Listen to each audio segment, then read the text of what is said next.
Ogun fún àwọn tínú máa ń run generally.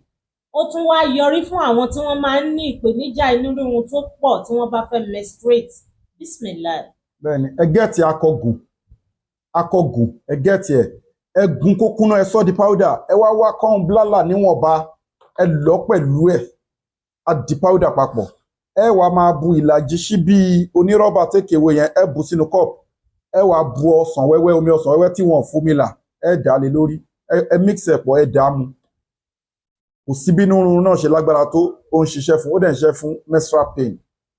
ọlọ́run á gbàdúrà wa ẹ fi fídíò yìí ránṣẹ́ síwájú kó tó ṣiṣẹ́ àbí tó bá iṣẹ́ tán nǹkan tó bá lágbára fi sákàǹtì àwọn aláìní kẹ́dẹ̀ farabalẹ̀ gbọ́ fídíò ìdílẹ̀ charity account 2044237680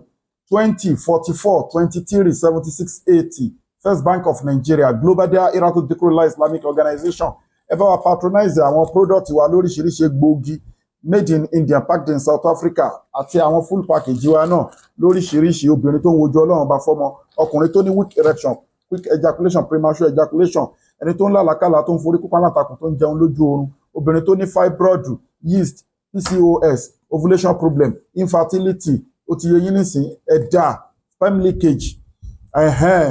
STD pelvic inflammatory disease PID gbogbo àwọn nǹkan bẹ́ẹ̀ yẹn ẹ contact wa ẹni tó ní ovaries problem